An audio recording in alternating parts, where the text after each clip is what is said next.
Good morning and welcome back to my channel. आज हम शुरू कर रहे हैं लेक्चर नंबर 107 एंड आज का टाइटल है पैटर्न्स ऑफ बायोडाइवर्सिटी। सो कल हमने कॉन्सेप्ट ऑफ बायोडाइवर्सिटी कंप्लीट किया था। अगर आपने ये लेक्चर नहीं देखा है तो पहले आप इसे देखिए। आज हम इसके बारे में बात करेंगे। सो ये छोटा सा ही वीडियो है, इसमें दो टॉपिक्स हैं, latitudinal gradients and this concept species area relationship which was explained by Alexander von Humboldt. So patterns in biodiversity यहाँ से शुरू होता है। अब इसमें ये लाइंस इंपॉर्टेंट हैं।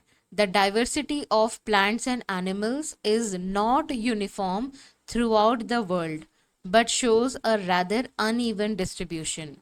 सो अर्थ में इक्वेटर रीजन में ज़्यादा स्पीशीज डाइवर्सिटी है compare to polar regions, and इस डिफरेंस को हम लैटिट्यूडिनल ग्रेडियंट इन डाइवर्सिटी कहते हैं।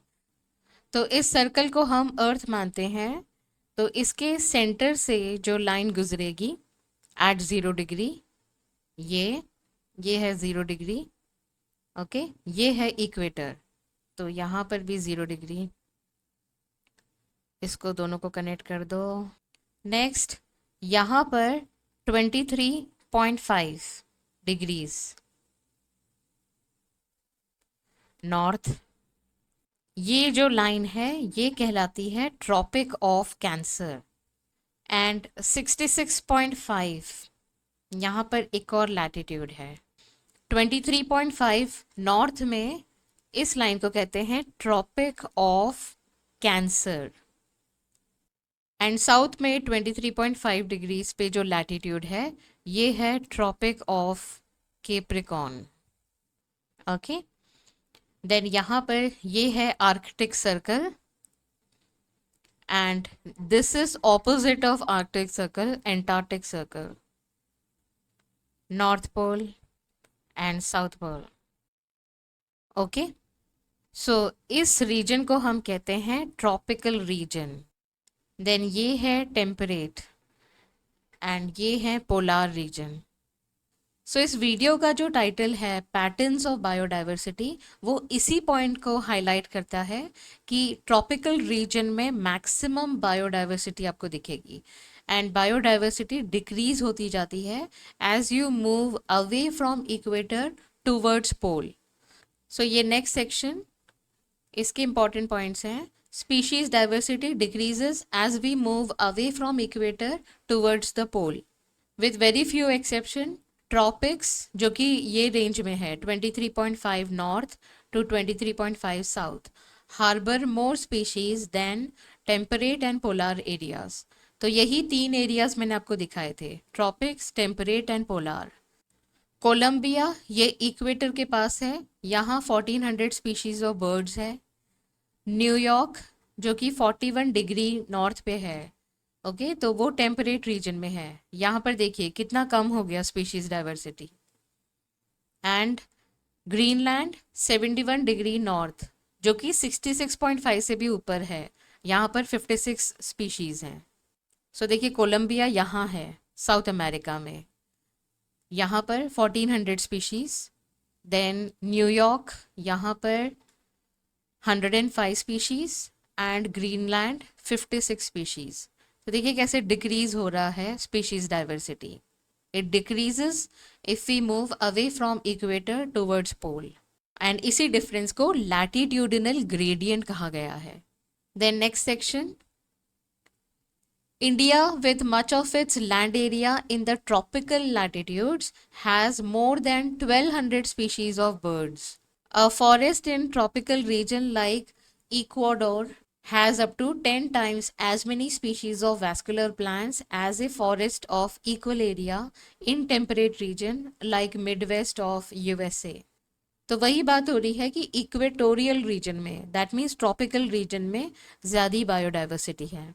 Largely tropical Amazonian rainforest in South America has greatest biodiversity on earth. तो इतने सारे इसमें अलग अलग एग्जाम्पल्स हैं, तो इसे मैंने टैबुलेट कर दिया है। अमेजोन रेन फॉरेस्ट इन साउथ अमेरिका, तो ये स्पीशीज़ की नंबर एंड इतने सारे अलग अलग एग्जाम्पल्स। सो आई होप ये नीट एग्जाम में नहीं आएगा, ये क्वेश्चन नहीं आएंगे, बट अगर फिर भी आए तो आप सेफर साइड इसे बाय हार्ट कर लीजिए टेबल को। जब आपका फुल सिलेबस कंप्लीट हो जाए तो ये लास्ट में ही करना, okay, and just before the exam. Now हमने पैटर्न देख लिया कि लैटिट्यूड वाइज कैसे ग्रेडियंट क्रिएट होता है। अब नेक्स्ट क्वेश्चन ये होता है कि what is so special about tropics that account for greater biological diversity. तो इसमें 3 पॉइंट्स हैं, A B C. NCERT text book में 3 पॉइंट्स दिए हैं, ओके। तो लेकिन अगर आप इसे ध्यान से पढ़ें तो एक्चुअल सीक्वेंस होगा सी बी ए। सी सबसे ज़्यादा इंपॉर्टेंट पॉइंट है एंड उसकी वजह से बाकी पॉइंट जस्टिफाई होते हैं। सो ये है वो सेक्शन जिस पे बात हो रही है कि why there is higher biodiversity in tropics. तो पॉइंट नंबर सी कहता है there is more solar energy available in the tropics which contributes to higher productivity and this in turn might contribute indirectly to greater diversity. So of course productivity ज़्यादा होगी जहाँ पर ज़्यादा खाना होगा, ओके, तो ऑब्वियसली वहाँ पर ज़्यादा एनिमल्स भी डिपेंडेंट होंगे, तो डाइवर्सिटी वहाँ पर इंक्रीज होगी। तो मेन रीज़न है more solar energy is available in the tropics. So ये इमेज से आपको क्लियरली दिखेगा कि सनशाइन कितना ज़्यादा मिलता है इक्वेटर पे। So constancy of sunlight increases productivity and this in turn favours diversity in flora and diversity in fauna. So यहाँ पर मैं कॉन्स्टेंसी की बात कर रही हूँ, ये इंपॉर्टेंट है। टेम्परेट में कॉन्स्टेंसी नहीं है, इसीलिए सीजन्स दिखते हैं हमें, अलग अलग वैरायटी के सीजन, समर्स हैं और विंटर्स हैं, फॉल है, ओके। तो ट्रॉपिकल रीजन्स कांस्टेंट होते हैं, ये ज़्यादा सीजनल नहीं होते। तो कॉन्स्टेंसी इंपॉर्टेंट है for niche specialisation and lead to greater species diversity. So देखिए सोलार एनर्जी की कॉन्स्टेंसी की वजह से नीश स्पेशलाइजेशन है, लेस सीजनल है, एक कॉन्स्टेंसी है, एंड कॉन्स्टेंसी होती है तो वो अनडिस्टर्ब्ड रहते हैं। So tropical latitudes have remained relatively undisturbed for millions of years and had a long evolutionary time for species diversification. So constancy होगी तो तभी species diversify होंगे। Okay, so ये हैं 3 justification why tropics have higher diversity compared to temperate and polar regions. अब next point है इस video का स्पीशीज एरिया रिलेशनशिप। सो ये कॉन्सेप्ट अलेक्जेंडर वॉन हॉम्बोल्ट ने दिया था। He was a German naturalist and geographer. During his pioneering and extensive exploration, that means पहली बार इन्होंने ही शुरुआत की थी। पायनियर्स उन्हीं को कहते हैं जिन्होंने किसी काम की शुरुआत की है। तो इन्होंने कहाँ पे काम किया था? साउथ अमेरिकन जंगल्स में। Humboldt observed that within a region, species richness is increased with increasing explored area, but only up to a limit. तो देखिए स्पीशीज रिचनेस एंड एरिया का अगर आप ग्राफ बनाइए तो ये इंक्रीज हो रहा है, ओके, प्रोपोर्शनली इंक्रीज हो रहा है, बट देन यहाँ पर देखिए प्लेट्यू हो गया है, तो ये इसकी लिमिट है, इसके बाद ये इंक्रीज नहीं होता है। सो इस तरह के कर्व को हम कहते हैं rectangular hyperbola. S is equal to C A to the power Z. Log scale में ये एक स्ट्रेट लाइन होती है। Log S is equal to log C plus Z log A. As a student आपके लिए ये बहुत इंपॉर्टेंट है कि आप याद रखें कि इस इक्वेशन में हर एक सिंबल का क्या मीनिंग है।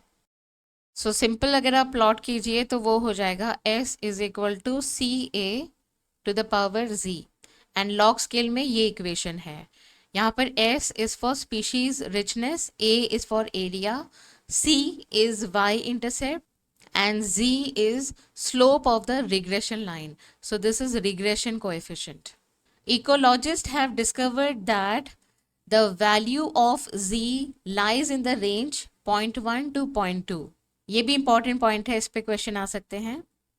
सो ये रेंज कांस्टेंट है regardless of the taxonomic group और द रीजन, ये सब पे एप्लीकेबल होगा, whether it is the plant in Britain और बर्ड इन कैलिफोर्निया और मॉलिस्क इन न्यूयॉर्क स्टेट।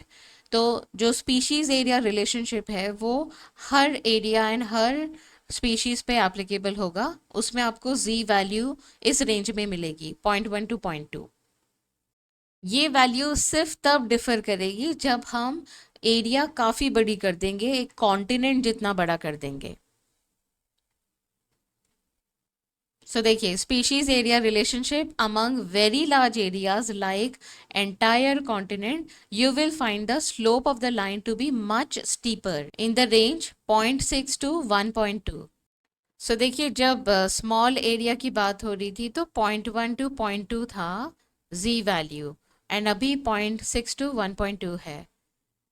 तो ये स्टीप स्लोप, इसका मतलब ये होता है कि there a small increase in area leads to proportionally large increase in number of species. तो देखिए, ये एक ग्राफ है, ये दूसरा ग्राफ। तो अगर आप इसे इस तरह से बनाएंगे लाइन को, ओके, और दूसरी लाइन कुछ ऐसी होगी, ऐसी, तो यहाँ पर स्लोप स्टीपर है।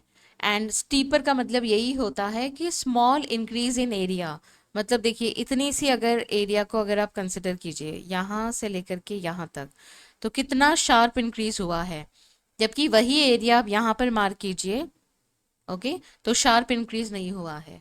तो ये जो क्वेश्चन यहाँ पर पूछ रहा है, what do steeper slope mean in this context, it means that a small increase in the area leads to proportionally larger increase in the number of species.